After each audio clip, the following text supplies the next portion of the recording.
teman-teman sekalian, dengan saya Ahmad Zamzami, mahasiswa Universitas Terbuka, jurusan Pendidikan Guru Sekolah Dasar, Pokja Indralaya, dengan NIM 856766651. Pada kesempatan kali ini saya akan melakukan kegiatan praktikum pada modul 3, yaitu mengenai struktur sistem pencernaan.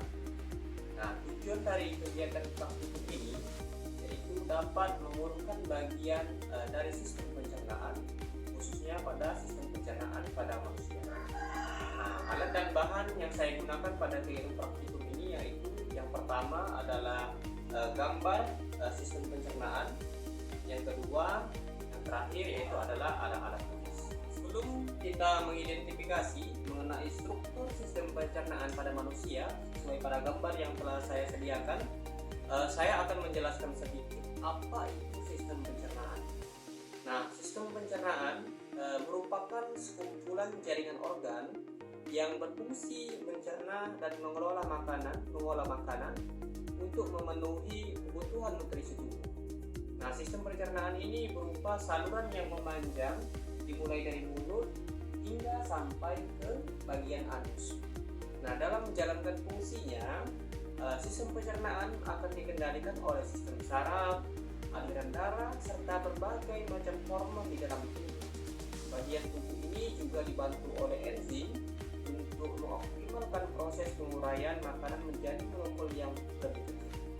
Nah, urutan sistem pencernaan pada manusia itu dimulai dari mulut, kemudian lanjut ke kerongkongan atau yang terkenal itu adalah faring. Kemudian setelah dari kerongkongan ini lanjut ke esofagus atau tenggorokan. Kemudian setelah dari tenggorokan ini akan lanjut turun ke bagian lambung. Setelah lambung ini akan turun lagi, lanjut lagi ke usus halus. Setelah dari usus halus lanjut lagi ke usus besar. Kemudian setelah dari usus besar itu ke rektum dan terakhir dikeluarkan melalui organ anus. Nah, setiap organ pencernaan manusia tersebut memiliki fungsi masing-masing dalam mengolah dan mencerna makanan. Nah, berikut ini adalah penjelasan lengkapnya mengenai struktur sistem pencernaan pada manusia yang dimulai dari mulut hingga sampai ke organ anus. Urutan pertama dalam struktur sistem pencernaan pada manusia yaitu pertama itu adalah mulut. Nah, mulut ini ialah bagian awal dari anatomi sistem pencernaan manusia yang berfungsi untuk menghaluskan makanan agar lebih mudah dicerna oleh organ pencernaan lainnya. Nah, di dalam mulut ini proses pengolahan makanan juga dibantu oleh gigi dan air liur. Nah, air liur ini mengandung enzim amilase untuk memecahkan karbohidrat menjadi glukosa. Selanjutnya, setelah dari mulut ini lanjut ke kerongkongan dan esofagus, yang merupakan saluran yang terdiri dari otot untuk menciptakan gerakan peristaltik agar mampu membawa makanan yang telah dihaluskan dari mulut menuju lambung. Saluran ini memiliki panjang yaitu lebih kurang 20 cm dan dilapisi oleh mukosa. Setelah dari kerongkongan dan esofagus atau tenggorokan dilanjutkan ke lambung. Nah, lambung ini merupakan anatomi sistem pencernaan manusia yang berbentuk menyerupai huruf C dan terletak di perut bagian kiri atas.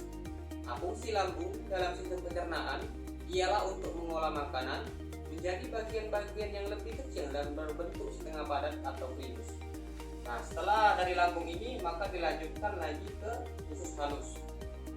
Usus halus ialah saluran pencernaan yang bertugas menyerap berbagai macam nutrisi dari makanan seperti karbohidrat, lemak, protein, vitamin, dan mineral. Saluran ini juga memiliki panjang hingga 7 meter dan terdiri dari 3 bagian yaitu usus 12 jari atau duodenum, usus kosong atau jejunum, dan usus penyerapan atau ileum. Nah, di dekat usus halus ini juga terdapat pankreas. Nah, pankreas ini meski tidak dilewati oleh makanan, namun juga termasuk salah satu organ pencernaan manusia. Pankreas memiliki peran yang penting dalam sistem pencernaan, yaitu untuk menghasilkan enzim pencernaan guna memecah berbagai macam nutrisi dalam makanan. Pankreas juga bertanggung jawab untuk memproduksi hormon insulin yang berfungsi menjaga kadar gula darah normal dalam tubuh. Di dekat usus halus ini juga telah terdapat pankreas, juga terdapat hati. Nah, hati ini serupa dengan pankreas. Hati juga menjadi salah satu anatomi sistem pencernaan yang tidak dilewati oleh makanan. Organ ini berfungsi untuk memproduksi cairan empedu untuk melarutkan lemak di dalam usus halus hingga agar lebih mudah diserap oleh tubuh. Selain itu, hati juga berfungsi menyimpan glikogen yang digunakan sebagai energi cadangan di dalam tubuh. Nah, selanjutnya yaitu adalah kantung empedu. Ini bisa kita lihat, ini yang berwarna hijau ini adalah kantung empedu. Jadi kantung empedu ini juga termasuk anatomi sistem pencernaan yang bertanggung jawab untuk menyimpan serta mengentalkan cairan empedu yang telah disekresikan oleh hati.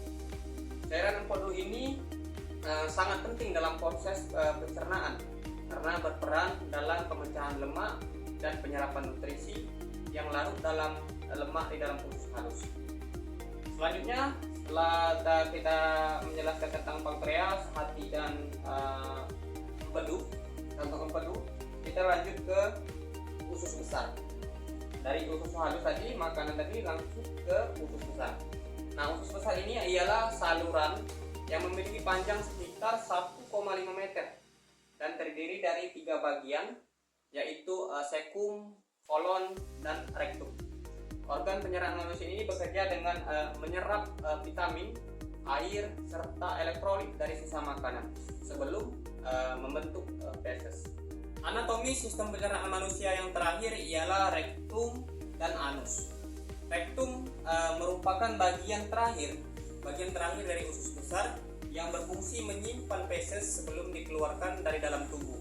Jika sudah penuh, otot-otot di sekitar rektum akan berkontraksi untuk mengeluarkan feses melalui anus. Dari hasil pengamatan yang telah kita lakukan, dapat disimpulkan bahwa urutan sistem pencernaan pada manusia yaitu dimulai dari mulut, kemudian kerongkongan atau paring, terusan ke tenggorokan atau esofagus, kemudian dilanjutkan ke lambung.